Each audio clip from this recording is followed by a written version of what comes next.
તમારી સાથે શેર કરીશ એક એવા શાકની રેસીપી કે જે બનાવવામાં તો સરળ છે, પણ ઘરમાં કોઈ શાક ન હોય ત્યારે તે એકદમ ફટાફટ બની જાય છે. સાથે તે સ્વાદમાં એટલું ટેસ્ટી છે કે તેની આગળ પનીરનું શાક પણ ફીકું લાગશે.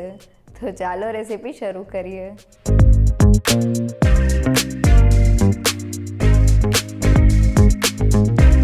લખેલી રેસીપી વિડીયો સાથે જોવા માટે ગૂગલ પ્લે સ્ટોરમાંથી ડાઉનલોડ કરો નેહાસ કુકબુક એપ.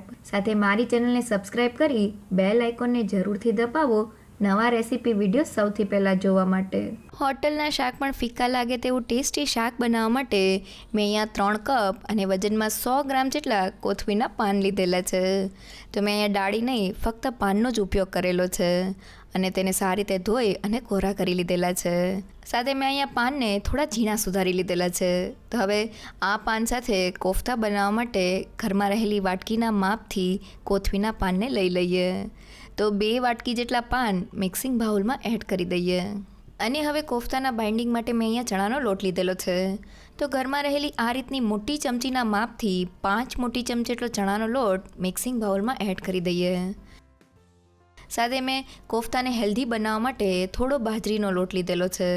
તો હવે તે ચમચીના માપથી 2 મોટી ચમચી જેટલો બાજરીનો લોટ એડ કરી દઈએ. સાથે મેં અહીંયા 1 મોટી ચમચી જેટલો ઘઉંનો લોટ લીધેલો છે.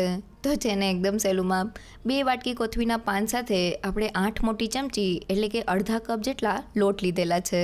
હવે તેમાં અડધી ચમચી જેટલો હળદર પાવડર, 1 મોટી ચમચી જેટલું ધાણા જીરું પાવડર અને તીખાશ માટે 1 મોટી ચમચી જેટલી લીલા મરચાંની પેસ્ટ સાથે 1 મોટી ચમચી જેટલી આદુ લસણની પેસ્ટ એડ કરી દઈએ અને ફક્ત 1 પિંચ જેટલું મીઠું એડ કરી દઈએ. તો આપણે શાકની ગ્રેવીમાં પણ મીઠું એડ કરવાના છે, એટલે કોફતામાં આપણે વધુ પડતું મીઠું એડ નથી કરવાનું. અને હવે બધી જ વસ્તુને પાનમાં સારી રીતે મિક્સ કરી લઈએ. તો બધી વસ્તુ મિક્સ થઈ ગઈ છે. હવે આપણે મિક્સરને બાઇન્ડ કરવાનું છે. તો હાથમાં આ રીતના થોડું પાણી લઈ અને કોફતાના મિક્સરને બાઇન્ડ કરી લઈએ. તો આપણે મિક્સરને થોડું ઢીલું રાખવાનું છે, જેથી આપણા કોફતા થોડા સોફ્ટ બને. તો મેં પાણી એડ કરીને કોફતા માટેનું આ રીતનું ઢીલું મિક્સર તૈયાર કરી લીધેલું છે. જો આ સમયે તમારું મિક્સર વધુ પડતું ઢીલું થઈ ગયું હોય તો 1 ચમચી જેટલો ચણાનો લોટ એડ કરી દેજો. તૈયાર થયેલા મિક્સરની કન્સિસ્ટન્સી જોઈએ તો તે હાથમાં આ રીતના રાઉન્ડ શેપમાં બાઇન્ડ થઈ જાય છે. તો આ રીતનું મિક્સર તૈયાર કરવામાં મારે ફક્ત 3 મોટી ચમચી જેટલા પાણીની જરૂર પડેલી છે. તો હવે તૈયાર થયેલા મિક્સરમાંથી કોફતા બનાવવા માટે મેં હાથને થોડો તેલવાળો કરી લીધેલો છે. તો થોડું મિક્સર હાથમાં લઈ અને તેને કોફતાનો શેપ આપી દઈએ. અને હવે આ રીતના બધા જ કોફતાને તૈયાર કરી લઈએ. હવે તેને સ્ટીમ કરવા માટે મેં અહીંયા તપેલામાં 3 થી 4 કપ જેટલું પાણી એડ કરીને તેને ગરમ કરી લીધેલું છે. હવે તેની ઉપર આ રીતની કોઈ પણ કાણાવાળી ડીશને રાખી દઈએ અને હવે તેની ઉપર થોડું તેલ લગાવીને સ્પ્રેડ કરી દઈએ, જેથી કોફતા એકદમ સારી રીતે ડીમોલ્ડ થઈ જાય. અને હવે ડીશ ઉપર કોફતાને ગોઠવી દઈએ. હવે ઢાંકણ ઢાંકીને હાઈ ગેસની ફ્લેમ પર ફક્ત 7 મિનિટ માટે કોફતાને સ્ટીમ કરી લઈએ. તો કોફતાને સ્ટીમ કરતી વખતે આપણે ગેસની ફ્લેમ હાઈ જ રાખવાની છે. તેને ક્યારેય ધીમા ગેસ પર સ્ટીમ નથી કરવાના, નહીં તો તે બરાબર નહીં ફૂલે.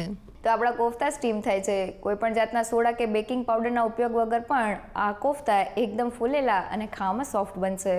બસ અહીંયા આપણે કોફતા બનાવતી વખતે લોટનો વધુ પડતો ઉપયોગ નથી કરવાનો. મેં 2 કપ કોથમીર સાથે ફક્ત અડધા કપ એટલે કે 8 મોટી ચમચી જેટલા જ લોટનો ઉપયોગ કરેલો છે. સાથે મેં કોફતાને 3 અલગ રીતના લોટ સાથે બનાવેલા છે. તમે તેને ફક્ત બેસન સાથે પણ બનાવી શકો છો. બસ આપણે કોફતાનો લોટ થોડો ઢીલો રાખવાનો છે, જેથી તે ખાવામાં સોફ્ટ બને. તો લગભગ 7 મિનિટ જેવું થઈ ગયું છે. હવે ઢાંકણને ખોલી લઈએ. તો આપણા કોફતા એકદમ સારી રીતે ફૂલી ગયા છે. હાથેથી કોફતાને અડીને જોઈએ તો હાથ જરા પણ ચીકાશવાળો નથી થતો. અને ટૂથપીકની મદદથી ચેક કરીએ તો કોફતા અંદર સુધી એકદમ સારી રીતે કૂક થઈ ગયા છે. આપણે તેને વધુ પડતા સ્ટીમ નથી કરવાના, નહીં તો તે હાર્ડ થઈ જશે. તો હવે તેને ગેસ ઉપરથી ઉતારીને ઠંડા કરવા માટે રાખી દઈએ. તો આપણા કોફતા ઠંડા થાય છે ત્યાં સુધી શાકની ગ્રેવી માટે એક પેસ્ટ બનાવી લઈએ. તો વધેલા 1 કપ જેટલા કોથમીરના પાન મિક્સર જારમાં એડ કરી દઈએ. સાથે ગ્રેવીને હેલ્ધી બનાવવા માટે મેં અહીંયા 8 થી 10 નંગ જેટલા પાલકના પાનને ફક્ત 1 મિનિટ માટે પાણીમાં બોઇલ કરી લીધેલા છે. તો પાલક એડ કરવી ટોટલી ઓપ્શનલ છે. તમે તેના વગર પણ ફક્ત કોથમીર સાથે પણ ગ્રેવી બનાવી શકો છો. સાથે 4 થી 5 તીખા લીલા મરચાં, 1 ઇંચ જેટલો આદુનો ટુકડો, 8 થી 10 લસણની કળી અને 1/4 કપ જેટલું પાણી એડ કરી દઈએ. અને બધી જ વસ્તુને ગ્રાઇન્ડ કરી લઈએ. તો બધી વસ્તુ ગ્રાઇન્ડ થઈને આપણી ગ્રેવીની આ રીતની સ્મૂથ પેસ્ટ તૈયાર થઈ ગઈ છે. તો હવે ફટાફટ શાક વઘારવા પેનમાં થોડું તેલ એડ કરી દઈએ. અને હવે આપણા કોફતા થોડા ઠંડા થઈ ગયા છે. તો તેને તેલમાં એડ કરીને મીડિયમ ટુ હાઈ ગેસની ફ્લેમ પર તેને સતત હલાવતા જઈને ગોલ્ડન બ્રાઉન અને ક્રિસ્પી થાય ત્યાં સુધી તેને તળી લઈએ.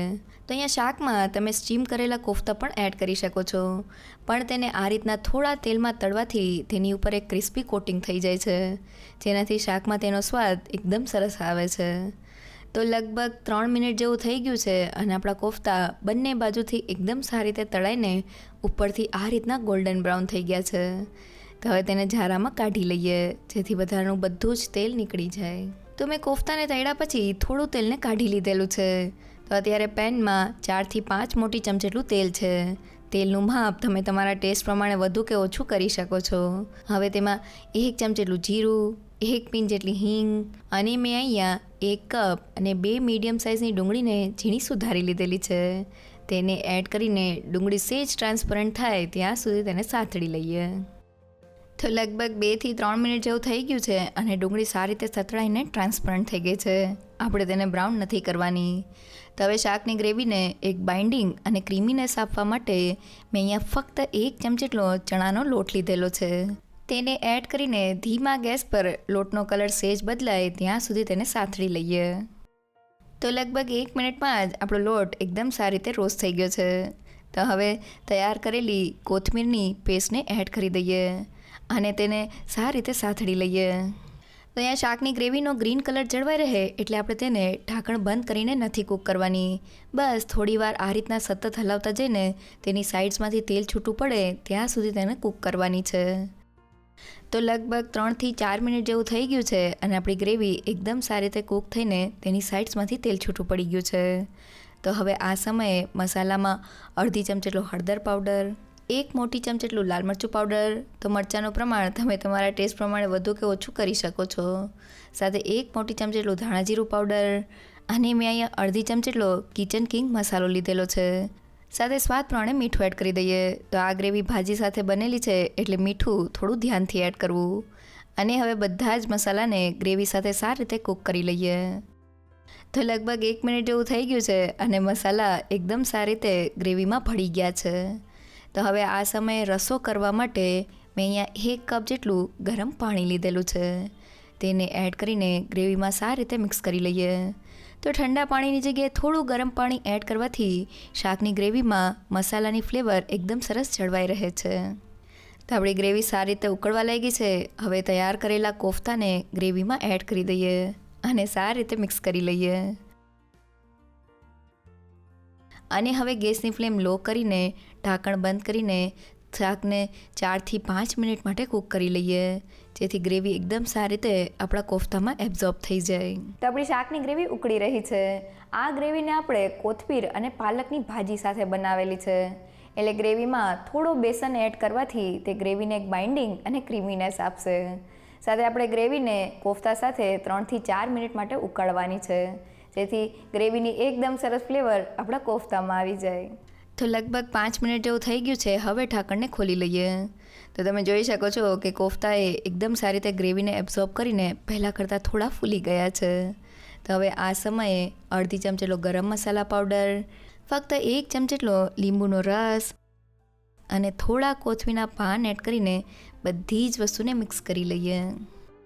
તો બધી વસ્તુ મિક્સ થઈને આપણું એકદમ નવી રીતે કોથમીરનું શાક તૈયાર થઈ ગયું છે ને બનાવવું એકદમ સહેલું. તો હવે ગરમા ગરમ શાકને સર્વ કરી લઈએ.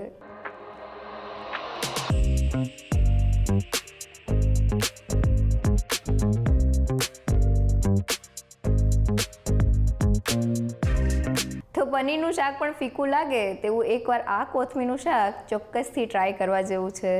જો તમને મારી આજની રેસીપી ગમી હોય તો મને કમેન્ટ સેક્શનમાં જરૂરથી કહેજો. સાથે મારા વિડીયોને લાઇક અને ફ્રેન્ડ્સ અને ફેમિલીમાં શેર કરજો. તો ફરી મળીએ એક નવી રેસીપી સાથે.